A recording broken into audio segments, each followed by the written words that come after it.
रही है, उसका बेटा रोक रहा है, माँ मत करो, माँ मत करो, ये आपकी ग्रैंड डॉटर है, आपकी बहू है। वो अपनी बहू को बहुत ज्यादा मार रही है, उसकी बहू रो रही है, अपनी बेटी को बचा रही है। ताऊ बाऊ की जैसी ही आंख खुली है तो वो देखती है वो तो ऑपरेशन कर रही थी और अब इस दुनिया में बन के क्या आ गई है कि उसकी दादी उसे मार रही है।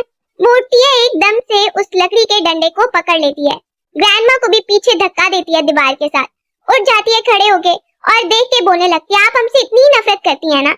ग्रैंडमा उसके सामने खड़ी है, वो उसे कहती है हम फैमिली सेपरेट कर लेते हैं। वो कहती है हाँ कर लो, करनी है तो मुझे इस बात से ना कोई फर्क नहीं पड़ता है, वैसे भी तुम अगली हो, बैड लक हो, तुम दूर ही हो जाओ तो अच्छा होगा। जैसे ही ताऊ बाऊ अपने रूम में आई है, सोच रही है मैं अगली, मेरे फेस पे ये निशान, मेरी माँ जो अपनी सास से मार खाती रहती है, मेरे फादर जिनके पास इतना कोई अच्छा काम भी नहीं है और एक मेरा भाई है, ये सब क्या हो रहा है। जब कोई टाइम ट्रेवल करके आता है, प्रिंस बनता है, प्रिंसेस बनती है, मेरा लकी चार्म कहाँ है। एकदम से उसे ऐसे महसूस होता है वो किसी और जगह पे है। वो देखती है कि उसकी सारी मेडिकल की चीजें पड़ी हुई हैं, अपने वर्ड में जो डॉक्टर हुआ करती थी तो वहाँ पर सारी मेडिसिन पड़ी हुई है उस जगह पे। वो सब चीजों को देखने लगती है, हैरान हो जाती है, लगता है कि ये सब मैं यूज कर सकती हूँ। इसके बाद उसे स्प्रिंग वाटर नजर आता है, सोचने लगती है तो वही स्प्रिंग वाटर है ना जिसके बारे में सब कहते हैं कि इससे सब चीजों का इलाज हो सकता है। सोच रही है अगर मैं ये पीऊं तो मेरे निशान खत्म हो जाएगा क्या, चलो इसे बाद में आके ना मैं ट्राई करूंगी। सुबह को वो जा रही है बाहर, बड़ी खुशी से गुनगुनाते हुए वहाँ से निकल रही है। उसकी माँ उसे देखती है कहाँ जा रही हो, मिस्टर ली के पास मेडिकल स्किल्स सीखने जाया करो। अब वो कहती है हाँ हाँ माँ मैं कहीं दूर नहीं जाऊंगी, मैं जल्दी आ जाऊंगी। जाने लगती है उसकी, वो कहती है हाँ माँ ठीक है मैं कहीं नहीं जा रही, मिस्टर ली को भी थैंक यू करूंगी। उसकी माँ समझा रही है उसके पास से मेडिकल स्किल्स सीख लो, बहुत अच्छा इंसान है। बाहर की तरफ निकलती है, वो सोच रही है पहले तो मुझे जा करना पैसे कमाने का कोई तरीका सोचना होगा, क्योंकि यहाँ पर सबसे बड़ी प्रॉब्लम ही ये है। हाँ घर में काम कर रही है, वो पहाड़ों पे निकल गई है। रास्ते में जाते हुए वो देखती है कि यहाँ पर बहुत सारी जड़ी बूटियां हैं। उसे वो जड़ी बूटियां नजर आती हैं जो कि डॉक्टर यूज करते हैं लोगों के इलाज में। सोच रही है अगर मैं ये लेकर जाऊं तो ये मैं बेच भी सकती हूँ ना दुकान पे, मुझे तो लगता है कि ये शॉप पे बहुत अच्छे से बिकेंगी। वो सारी जड़ी बूटियां वहाँ से इकट्ठा करने लगती है। एकदम से उसे पानी पानी की आवाज सुनाई देती है और वो सोच रही है ये आवाज कहाँ से आ रही है। कान लगा के सुनने लगती है, डर जाती है, अपना हथियार भी निकाल लेती है, ऐसा ना हो कि कोई उस पर अटैक कर दे। सामने ही एकदम से उसे फैंग नजर आता है, मास्टर फैंग जो नीचे गिरा हुआ है, जख्मी है। उसे देख के वो डर जाती है, सोच रही है देखने में तो ये ऐसा लगता है किसी अमीर फैमिली से है, चलो इसे बचा देती हूँ। अपना स्प्रिंग वाटर निकालती है और उसे देने लगती है। जैसे उसे पिलाती है फौरन उसे होश आने लग जाता है। उसे देखती है कि अब इसे होश आ रहा है, फैंग को होश आता है, उसे उठाती है और वापस जा रही है। सोच रही है कि मेरी फैमिली इस कंडीशन में नहीं है कि मैं किसी अमीर खानदान से पंगा लूं। पीछे से फैंग उसे बुला रहा है, रुको प्लीज तुमने मेरी जान बचाई है। वो कहती है तुम उठ गया ना, अब मैं चलती हूँ। जल्दी जल्दी घर वापस आई है जड़ी बूटियां लेके। उसकी माँ कहती है ये सब क्या है। वो बताती है माँ आपको पता है कि ये क्या है, इससे ना पैसे कमाए जा सकते हैं, ये शॉप पे बेचूंगी मैं जाके। उसकी माँ कहती है लेकिन ये तो जानवर खाते हैं ना, ये सब बेच के तुम क्या करोगी, तुम पैसों की टेंशन मत लो। वो कहती है माँ प्लीज आप चिंता मत करो, इनको बेच के पैसे मिलेंगे और पैसे तो फैमिली को जरूरत है ना, क्या हुआ अगर मैं छोटी हुई। उसकी माँ उसके लिए परेशान हो रही है लेकिन वो कहती है कोई बात नहीं। हेड आके कहती है डॉक्टर ली तो पता नहीं कहाँ गया है, तुम उसकी स्टूडेंट हो ना, उसके पास सीखती थी, चलो मेरे साथ। वो कह रही है मैं चलूं। वो आती है तो उसे वही मास्टर फैंग नजर आता है। सामने वो देखती है अच्छा तो ये वही है जिसे मैंने देखा था। देखती है इसे काफी चोट लगी है। उसकी माँ को सब जड़ी बूटियों का नाम बताने लगती है। उसकी माँ हैरान हो गई है नाम सुन के। वो कहती है जल्दी जाइए और इकट्ठा करके लाइए। वो बाहर चली गई है। इतने में वो उसे चेक करती है, सोच रही है चलो एक बार और स्प्रिंग वाटर यूज करके तुम्हारी मदद कर देती हूँ। अब यहाँ पर आई गई हूँ, वैसे भी डॉक्टर का तो काम ही है पेशेंट्स को देखना। अपनी चीजें लेके आती है उसी जगह से और वहीं पर उसके जख्म का इलाज करना शुरू कर देती है। जैसे ही वो उसे ठीक कर रही होती है पीछे से फैंग की माँ आती है। उसे देख के वो कहती है ये मेरा एक सीक्रेट है, अगर आप अपने बेटे को ठीक करना चाहती हैं ये किसी को मत बताइएगा। वो उसका इलाज करती है, उसे पट्टी बांध देती है और उसे चेक भी अच्छे से करती है। उसकी माँ से बात करने लगती है आपके बेटे को बचपन में किसी ने जहर दिया था। परेशान हो जाती है। ताबाओ कहती है देखिए इसमें टाइम लगेगा, आपका बेटा ठीक हो जाएगा। अगर आप ये चाहती हैं कि मैं आपके बेटे को ठीक करूं, आपको मेरा राज रखना होगा। वो कहती है कुछ भी हो जाए, अगर तुम मेरे बेटे को ठीक कर सकती हो तो मैं तुम्हें अच्छे पैसे भी दूंगी। सामने ही फैंग को थोड़ा थोड़ा होश आया था। वो देख रहा है कौन आया मुझे ठीक करने। वापस घर में ताबाओ आती है। उसे जो पैसे मिले हैं फैंग का इलाज करके वो वहाँ पे आती है, पेरेंट्स को दिखाने लगती है। उसका फादर भी देख के हैरान हो गया है, मतलब कितने सारे पैसे। वो भी प्राउडली बैठ जाती है। उसका फादर देखता है, उसे यकीन नहीं आ रहा कि एकदम से इतने चीज लेकर आई है। बताने लगती है कि बस मैं किसी का ना इलाज करने गई थी और मुझे ये पैसे मिले हैं। लगती है अब इससे ना कुछ चीजें लेते हैं। उसका फादर सामने खुश होने लगता है, ये तो बहुत अच्छी बात है, अब वो पूछती है फादर उन जड़ी बूटियों का क्या बना जो आपको मैंने बेचने के लिए दी थी। वो बताता है कि उनके भी बहुत पैसे मिल रहे हैं। सामने जो थैली पैसों की पड़ी है उसकी माँ उठा लेती है, उठा के गिनने लगती है, काफी खुश हो रही है कि उसकी बेटी ने पैसे कमाए हैं। फैंग को दोबारा देखने आई है, कहती है लगता है कि आप अपने बेटे का बहुत अच्छे से ध्यान रख रही हैं। वो मिस उसे पैसे देने लगती है, वैसे तो वो मना कर रही है, एक दो बार कहने से वो ले लेती है, उसे पैसों की जरूरत तो है ही। मिस काफी खुश है और वो कहती है ये सारी चीजें मंगवा लीजिएगा। एकदम से फैंग उसे रोकता है और पूछने लगता है मुझे बताओ कि वो पानी जो तुमने मुझे दिया था वो कहाँ से लिया। अब वो वहीं पर सोचने लगती है कि मैं इसे क्या ही बताऊं। फिर बोलती है वो उस पहाड़ के पीछे एक नहर है ना, वहां से लिया था। टीना तो अपने किसी आदमी को भेजो, वैसे भी तुम्हारा इलाज करने आई हूँ, पानी इकट्ठा करके देने नहीं। और चली जाती है। घर वापस आई है रात को अपने रूम में, सोच रही है स्प्रिंग वाटर से सब बीमारियों का इलाज हो सकता है, सब कुछ ठीक हो सकता है, तो क्यों ना मैं खुद पीने की कोशिश करूं। वो उसी जगह पे आती है और स्प्रिंग वाटर को पीने लगती है। जो उसके फेस पे निशान है वो खत्म हो जाए। वो पीती ही है तो देखती है मैजिक हो गया, अब मैं ब्यूटीफुल हो गई हूँ पहले की तरह। घर में हम देखते हैं सुबह जैसे ही उठ के वो बाहर आई है तो उसके पेरेंट्स भी हैरान हो रहे हैं कि तुमने इतनी जल्दी मेडिसिन के बारे में सीख लिया कि ये निशान तुम्हारा जो बचपन का है वो भी ठीक हो गया है। वो वहाँ पे कहती है हाँ देखिए अब मैं ब्यूटीफुल लग रही हूँ ना। अपनी माँ को कहती है आप हमेशा ही टेंशन लेती थी, अपनी माँ को कहती है आप हमेशा ही टेंशन लेती थी मेरे लक के बारे में। उसकी माँ भी बहुत खुश हो जाती है। अब वो कहती है अब आपको टेंशन लेने की बिल्कुल भी जरूरत नहीं है, कोई भी बात हो मुझे बताइएगा। उसकी माँ हैप्पी है। बाहर आती है मीट लेने के लिए, सामने अंकल जैंग खड़ा है, उससे पूछने लगती है क्या रेट है। वो बताता है, वो कहती है ठीक है आप मुझे ये वाला दे दीजिए। पैसे देती है, थैंक यू बोल के जा रही है। अंकल जैंग उसे एक्स्ट्रा चीजें भी देता है, इसे बनाने का तरीका भी बता रहा है। जा रही है तो उसका कजन अटैक करने लगता है उस पे, उसे मारती है वो जोर से। उसका कजन मीट देख के उसके हाथ से चुराने की कोशिश कर रहा था। वो कहती है हमारी फैमिली अलग हो गई है, उन्हें लगता है तो हम रिश्तेदार तो हैं ही ना, और तुम्हें कुछ हमें भी देना चाहिए। अंकल जैंग भागता हुआ आता है और पूछने लगता है ये क्या कर रहे हो तुम। वो कहते हैं ये हमें कुछ नहीं दे रही। ताबा देख रही है, अंकल जैंग उसे डांटने लगता है और ताबा बताती है हमने फैमिली भी अलग कर ली है। उसका कजन कहता है पूछ लूंगा। स्माइल करके अंकल जैंग को वो थैंक यू करने लगती है, thank you so much. Uncle जैंग बोलने लगता है कि हम नेबर्स हैं, तुम्हारी मदद करना मेरा फर्ज था, इसीलिए थैंक यू की जरूरत नहीं है। वो आती है विलेज हेड के पास, वो वहाँ पे हिसाब किताब कर रहा था। ताबा को आते देखता है, वो कहती है आपके लिए मैं कुछ लेकर आई हूँ। विलेज हेड कहने लगता है नहीं बेटा इसकी कोई जरूरत नहीं थी। वो उसे मीट देती है, कहता है अपने पास रख लो, लेकिन वो जबरदस्ती उसे दे देती है। पूछता है कि कैसे आना हुआ। वो बताती है मुझे कुछ जमीन खरीदनी है। अब वो पैसे बता रहा है कितने पैसे लगेंगे। ताबा कहती है अच्छा इतने पैसे लगेंगे, उसके पास हैं पैसे। अंकल जैंग को लगता है शायद नहीं होंगे। वो कहते रुको, अगर तुम्हें इतने पैसे नहीं तो फिर ये वाली लैंड ले लो, ये वाली थोड़ी सस्ते में पड़ेगी, अगर तुम्हें उधार चाहिए तो मैं भी अपने पास से पैसे दे दूंगा। ताबा सोचने लगती है इतने तो पैसे उसके पास हैं, क्योंकि फैंग की माँ ने काफी पैसे दिए थे, वो सारे पैसे दे देती है। उसकी दादी आई है, फिर से उसकी माँ को मार रही है कि खुद मीट खा रहे हो और हमें नहीं दे रहे हो, हमारा हिस्सा कहाँ पे है। वो अपनी माँ को रोकने की कोशिश करता है तो ताबा का भाई भी गिर जाता है। उसकी माँ को काफी ज्यादा उसकी सास मारी है। ताबा आके देखती है तो बहुत उसे गुस्सा आता है। आते ही सबसे पहले वो दादी माँ को धक्का दे देती है और कहने लगती है आप ऐसे नहीं सुधरेंगी ना, फिर से मेरी माँ को मार रही है। अपनी माँ को उठाती है, दादी माँ को गुस्से से देखने लगती है, आप ना बहुत ज्यादा हद से आगे बढ़ रही हैं। उसके ऊपर बैठ जाती है और उसे ही मारने लगती है, ये थप्पड़ मेरी माँ को मारने के लिए और ये थप्पड़ मुझे मारने के लिए। अब उसकी दादी माँ काफी निढाल हो गई है और कहती है प्लीज मुझे मत मारो। ताबा कहती है अब आपको दर्द हो रहा है, फिर भी उसका एटीट्यूड कम नहीं होता और कहने लगती है तुम एक बैड लक लड़की हो। माँ भी बैड लक है। अपनी माँ को वो देखती है, वो रोने लगती है, नाटक कर रही है, थोड़ा थोड़ा रो भी रही है और नाटक भी कर रही है, ऐसे शो कर रही है। उसकी दादी माँ ने उसे धक्का दिया है, सबको इकट्ठा कर लेती है और कहती है देखिए ऐसी होती है सास, मेरी माँ की क्या हालत कर दी है। साथ में उसका भाई भी रो रहा है। उसकी माँ बेहोश होने लगती है इतनी ज्यादा टेंशन से। अब वो कहती है देखिए मेरी माँ बेहोश होने लग गई है, मेरी दादी माँ ने उन्हें इतना मारा है। आसपास के लोग कहते हैं इसकी दादी बहुत बुरी है, हमने सुना था पिछली बार ये मरने वाली हो गई थी, इतना मारा था इसकी दादी ने। वहीं पर फिर भी उसे कोई शर्म नहीं आ रही है। विलेज हेड आके कहता है इस बच्ची ने मुझसे पैसे लिए थे, क्यों तुम इतना ड्रामा कर रही हो। उसकी दादी माँ वहीं पे खड़े होने लगती है, खड़ी हो जाती है और कहती है मैंने खुद इसे देखा था, ये इतनी ज्यादा चीजें लेके जा रही थी, इसके पास अपने पैसे थे। वो गुस्से से देख रही है। ताबा और रोने लगती है और देखिए देखिए दादी माँ उठ के खड़ी हो गई है, इसका मतलब तो यही है ये सिर्फ नाटक करी थी, मैंने तो इतना इन्हें मारा ही नहीं। माँ की हालत देखिए। जैंग आके कहता है तुम इस बच्ची को मत मारो। वो देख के कहती है अंकल जैंग प्लीज प्लीज आप दादी माँ को कुछ मत कहिए, क्योंकि ये बिल्कुल नहीं समझेंगी, ये फिर भी मुझे मारेंगी। और उसकी दादी गुस्से से उसे देख रही है और कहती है तुमसे पूछ लूंगी। अब वो कहने लगती है देखिए हमारे घर आकर इन्होंने क्या हालत कर दी है। विलेज जंगल को कहती है आप ही देखिए विलेज हेड, अब ये सारी चीजें जो इतनी मेहनत से हमने ली थी इनका क्या होगा। ये मेरी माँ को देखिए बेचारी मार खा खा के बेहोश हो गई थी, और अब इन चीजों का कौन पैसे देगा, इतने जो हमने पैसे इकट्ठे करके ये चीजें ली थी। अंकल को कहती है। विलेज हेड आसपास की चीजों को देखता है, वो देखती है और कहती है ऐसे हम इसको जाने तो नहीं दे सकते ना, फैन दूर से स्माइल कर रहा है। अब वो वहीं पर कहती है कुछ पैसे तो दादी माँ को देने ही होंगे। विलेज हेड भी उसे कहता है ठीक है पैसे दो।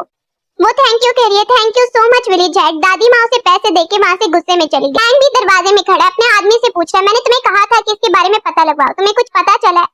वो बताने लगता है कि हाँ इसकी दादी माँ इसे बहुत ज्यादा मार रही थी, इतना कि एक दिन मरने वाली होगी थी, लेकिन पहले तो दादी माँ से डरती थी। फैन कहता है ठीक है चलो चलते हैं, हम इलाज का टाइम हो रहा है। वो आ जाता है वापस और उसको देखने के लिए ताबा आई है, उसे चेक करने लगती है। बोलता है मेरा जहर कब तक खत्म होगा? वो बोलने लगती है वैसे तो सबसे ज्यादा जल्दी जिसका हो जाता है 1 महीना लगता है, आपका 1 साल भी लग सकता है। वो कहता है अच्छा। वहीं पर वो उसे बताती है कि तुम्हें अपना ध्यान बहुत अच्छे से रखना होगा, चीजें मैंने लिख दी है, मेरे पास इतना ज्यादा टाइम नहीं होता है कि मैं इन सब चीजों को इकट्ठा कर सकूं, तो आप लोग को ये चीजें इकट्ठी करनी है, इसके बाद मैं इसे दवाई बना के दे दूंगी, तो ये सारा काम आपको करना है। उसकी माँ उसे पैसे भी देती है। फैंग की माँ जब भी वो आती है काफी ज्यादा उसे अच्छी लग रही है। ताबा अच्छे से इलाज करके जा रही है वहां से। घर में उसका भाई भी सैड बैठा है, आज तो दादी माँ ने घर आके किया है। वो भी आती है अपने फादर को देखती है। उसका फादर कह रहा है मैं अपनी माँ से जाकर बात करता हूँ, आखिर वो ऐसा ही करेंगी। माँ अपने हस्बैंड को कहती है चलो छोड़ो इस बात को। ताबा सबको बताती है आज जो मैं डिश बना के ले आई हूँ ना, आप लोगों ने पहले कभी नहीं खाई होगी। वो अपने तरीके से मॉडर्न वर्ल्ड के तरीके से खाना बना के ले आई है। उसका फादर खा नहीं रहा है, सोच रहा है कि तुमने तो बहुत मेहनत की है लेकिन पता नहीं कैसे बना होगा। साथ में उसका भाई भी ट्राई करने लगता है।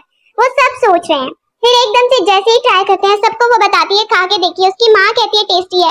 उसका फादर भी हैरान है तुमने ये सब कैसे सीखा और कब? अब वो कहने लगते देखा मैं टैलेंटेड हूँ ना, और अच्छा खाना बना है।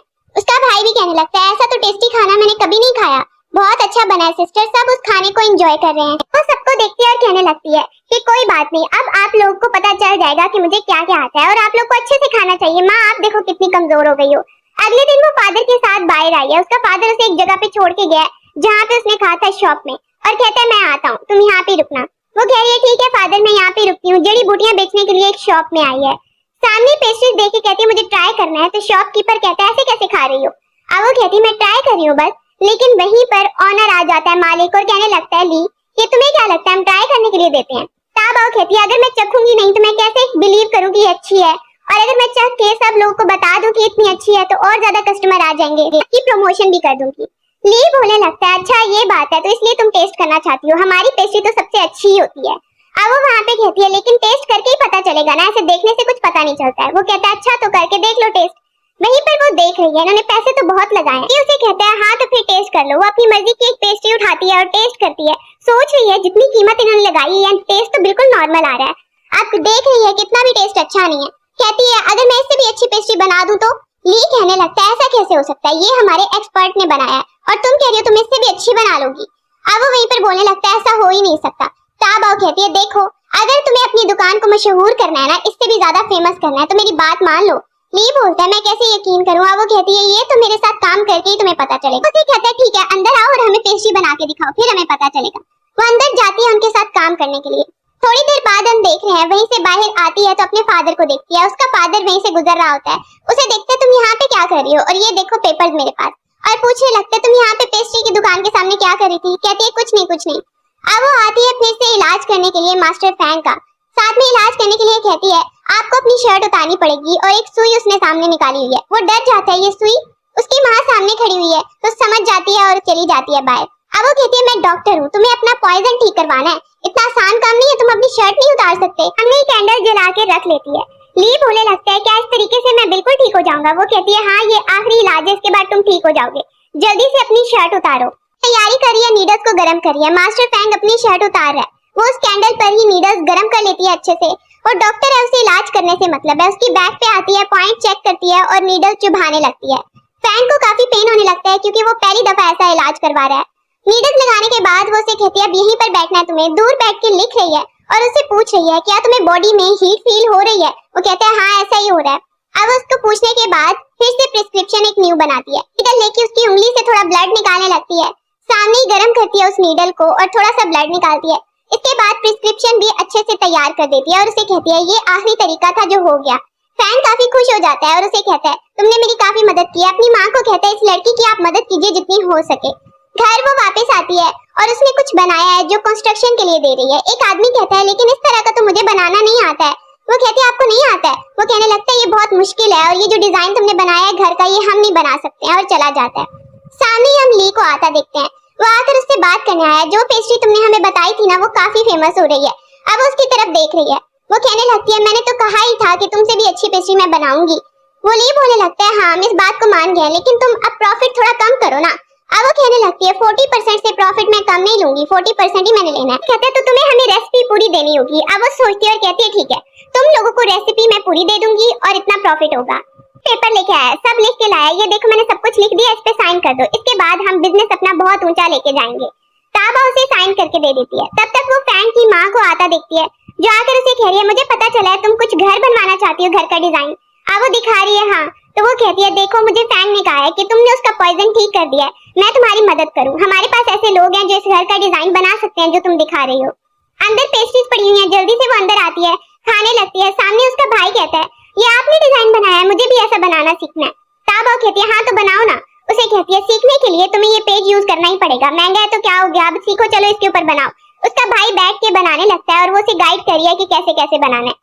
तब तक वो अपने फादर को देखती है, जो बता रहा है कि पता नहीं एक बहुत बड़ा बियर आ गया है, उस जगह पे हम जा ही नहीं पा रहे हैं जहाँ पर गांव के लोग सब्जियां उगाते थे। वो सोचिए मैं उस बियर को ठिकाने लगा सकती हूँ। उसका फादर कहता है नहीं हो सकता ऐसे, इतने टाइम से सब लोग कोशिश कर रहे हैं। ताबा को पता है एक गड़ा खोद के उसमें गिरा देना है बियर को। अब वो कहती है फादर आप मुझ पे यकीन कीजिए, मेरे पास एक आइडिया है, प्लीज प्लीज फादर मुझे करने दीजिए ना, प्लीज मुझे कुछ भी नहीं होगा, आप चिंता मत करो। उसका फादर कहता है ठीक है फिर ध्यान से करना। हाँ वो बोलने लगती है ठीक है। उसकी माँ दिखाती है देखो मैंने गुड़िया बनाई है जैसे तुमने कहा था, जैसे तुमने इसकी आंखें कहा थी, जैसे ड्रेस कहा था वैसे सब कुछ बना दिया, ठीक बनी है।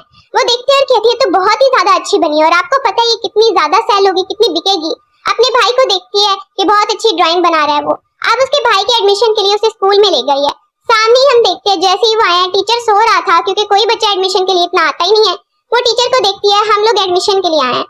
टीचर कहने लगता है मैं भी बोर हो रहा था, कोई बच्चा इतने टाइम से आया नहीं है, चलो अब तुम आ गए हो तो तुम्हें बताऊं कि मैं तुमसे 3 सवाल करूंगा, अगर 3 सवालों के तुमने जवाब दे दिए तुम्हारा एडमिशन हो जाएगा। पहले वो एक इंसान की ड्राइंग बनाने को कहता है वो टीचर उसे।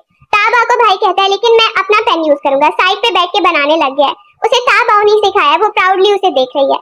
टीचर पूछता है तुम इसकी बहन हो क्या? वो देख के बताती है हाँ मैं इसकी बहन हूँ और मैंने इसे सिखाया भी है। तारी अपना नाम। तब तक उसका भाई बना के लेके आता है। टीचर देखता है 25 मिनट दिए थे, इतनी जल्दी हो गया। वो खुद भी देख के हैरान हो गई है कि उसके भाई ने इतना अच्छा ड्रॉ किया है, बहुत ही ज्यादा अच्छा है। टीचर देखता है हैरान हो जाता है। अब वो कहता है तुम इसकी बहन हो ना और तुमसे इसने सीखा है, तुम मेरी ड्राइंग बना सकती हो क्या? बनाने की कोशिश करो। अब वो साइड पे बैठ जाती है, पेन लेती है, पेपर लेती है, जैसा कि टीचर ने उसे कहा टीचर की ड्राइंग बनाने लगती है। उसका भाई भी देख रहा है काफी अच्छी बना रही है ये। टीचर बहुत एक्साइटेड था, वो अपनी देखता है तो काफी हैरान हो जाता है, ये तो बहुत ही ज्यादा अच्छी बनी है, इसका मतलब तुम्हारी सिस्टर तुम्हारी टीचर है। इसके बाद वो उसे कहता है चलो 2 और क्वेश्चन पूछूंगा, इसके बाद तुम्हारा एडमिशन हो जाएगा। वो मैथ के क्वेश्चन उससे पूछने लगता है हिसाब किताब के बारे में, और पूछता है कि इतने निकालो तो कितने बचेंगे। अब वो देखिए अपने भाई को, वो अच्छे से आंसर भी दे देता है।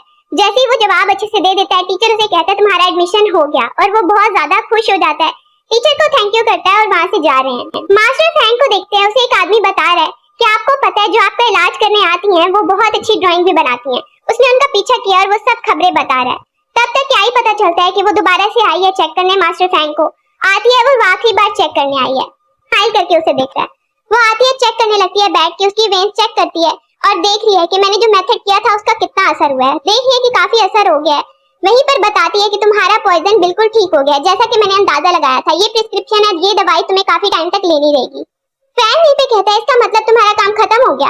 वो वहीं पे बताती है, फैन खुश हो गया, थैंक यू सो मच। वो उसे कहती है ये तो मेरा काम था इलाज करना, साथ में सैड हो रही है, मैं बस ये चाहती हूँ मेरी फैमिली खुश रहे।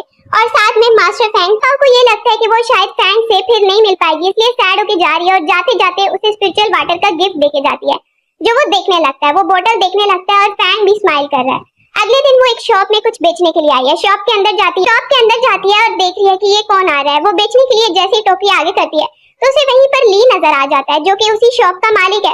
वो उसे देख के कहती है ये शॉप भी तुम्हारी है क्या? मुझे पता नहीं था ये रेस्टोरेंट। वो उसे देख के कहता है तुम्हें यहाँ भी कोई आइडिया पता होगा बिजनेस करने का? वो कहती है आपने तो बिल्कुल ठीक कहा, मुझे पता है, इससे भी अच्छी डिशेज मैं बना सकती हूँ।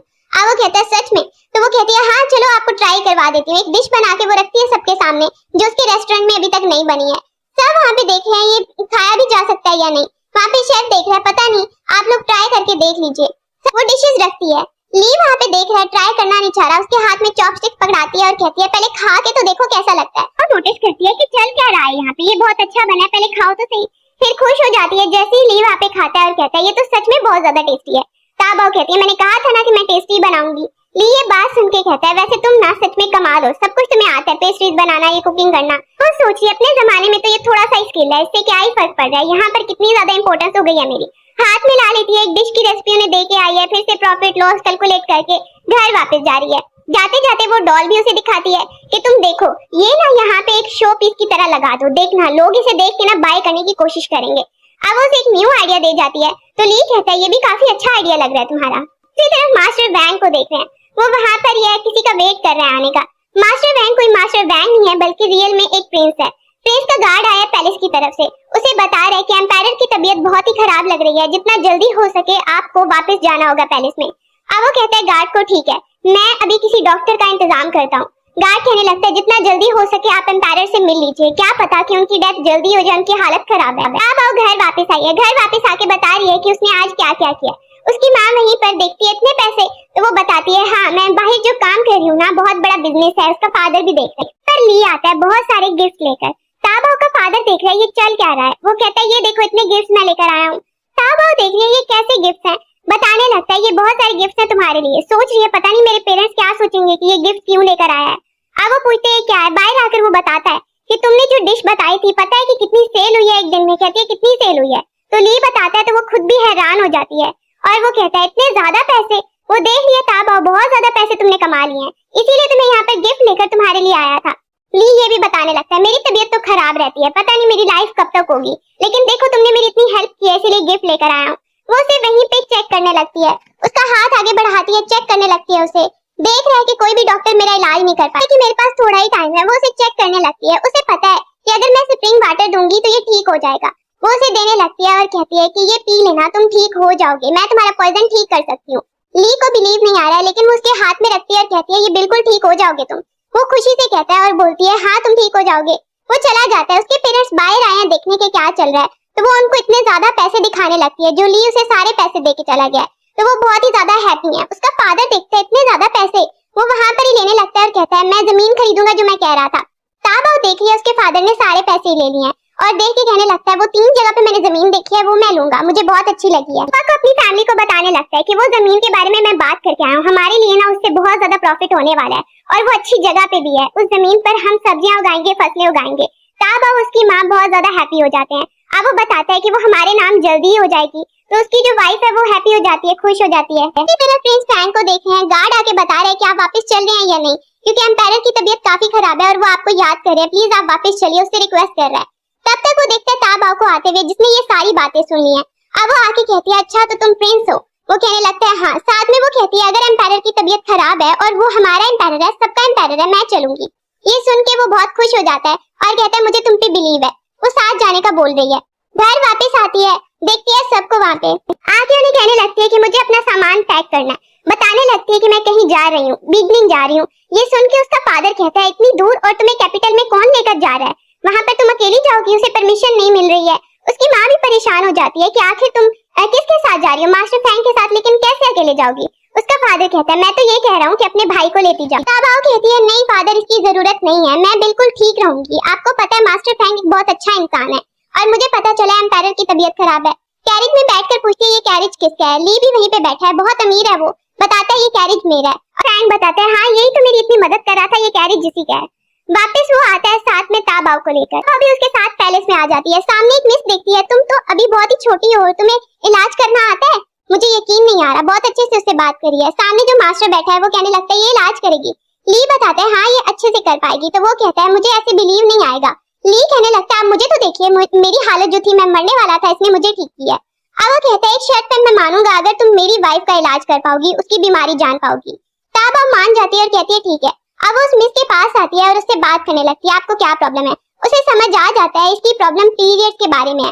वहाँ पर ही वो कहती है हाँ मुझे ऐसे ऐसे लग रहा है आपके साथ कुछ ऐसे पेन या कुछ ऐसे क्लोट्स या ऐसी प्रॉब्लम है कि आपके साथ। वो वहाँ पर ही उसे साइड पे भी लेके जा रही है क्योंकि पीछे प्रिंस फैंग भी बैठा हुआ है और साथ में मास्टर से अपनी कंडीशन के बारे में बता रही है। वो कहती है ये प्रॉब्लम इतनी कोई बड़ी प्रॉब्लम नहीं है, मैं आपको मेडिसिन दूंगी।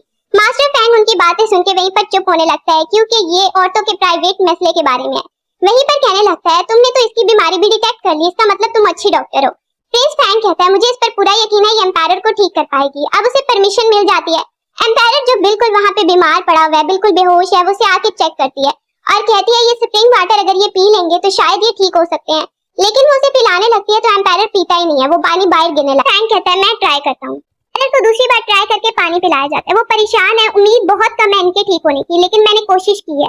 प्रिंस फ्रैंक अपने भाई को आता देखता है, वहीं पर वो देख रही है ये कौन है, ये सेकंड प्रिंस है जो आगे कह रहा है इतनी छोटी सी लड़की हमारे फादर का इलाज कर रही है, पता नहीं ये सही डॉक्टर है भी या नहीं। प्रिंस फ्रैंक कहता है तुमने आज तक फादर को ठीक नहीं रखा, उनकी तबीयत इतनी खराब हो गई। सामने सेकंड प्रिंस कहता है इस लड़की को बाहर लेके चलो, ये क्या इलाज करेगी। अब वो देखने लगती है तो प्रिंस फ्रैंक सामने आ जाता है, इसको हाथ भी मत लगाना क्योंकि मैं इसे लेके आया हूँ, मैं इसे प्रोटेक्ट करूंगा। तब तक एम्पायर होश में आता है क्या चल रहा है। जैसे ही होश में आता है सब उसके सामने झुकने लगते हैं। वो देखता है अच्छा ये लड़की है जिसने मुझे ठीक किया है। तब वो सामने देखती है, एम्पायर के सामने झुकती है, अपना नाम बताने लगती है, रिस्पेक्ट से उससे बात करने लगती है, बताती है मैंने ही आपको ठीक किया है। एम्पायर वहाँ पे देखता है, उसे इम्प्रेस हो जाता है कि इस लड़की को इनाम मिलना चाहिए कि इसने मुझे ठीक किया। वो कहती है नहीं नहीं मुझे इनाम नहीं चाहिए, मैं तो बस ये चाहती हूँ कि एम्पायर ठीक रहे। फ्रैंक को कहता है इससे मैरिज तुम्हारी हो सकती है। बाहर आके वो देख रही है मिस कोई क्रीम दे रही है, ब्यूटी क्रीम। वो कहती है तो बहुत कमाल की है। सामने ली कहता है ये तो न्यू बिजनेस आइडिया है ना। वो उसे कहती है हाँ बस तुम मुझसे बिजनेस आइडियाज ही लेते रहना। वो कहता है तो प्रॉफिट ही बहुत ज्यादा होता है इसलिए। वहीं पर खड़ी होकर उसे बात कर रही है, मिस उसे रुकने का बोल रही है, जब तक मैं ठीक नहीं हो जाती यहीं पे रुक जाओ। और प्रिंस फ्रैंक भी उसे कहता है, लेकिन वो कहता है अपनी मर्जी है देख लो। वो कहने लगती है मिस मैं जरूर आऊंगी अगर हमारी किस्मत में दोबारा मिलना होगा, लेकिन अभी मुझे जाना होगा।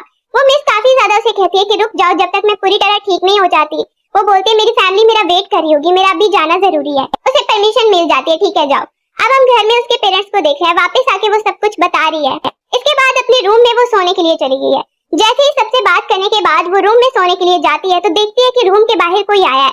उसे लग रहा है कोई चोर हो या कौन हो, डर डर के वो बाहर जा रही है, सोच रही है खोलूं या ना खोलूं, कौन होगा इस वक्त मेरे रूम के सामने।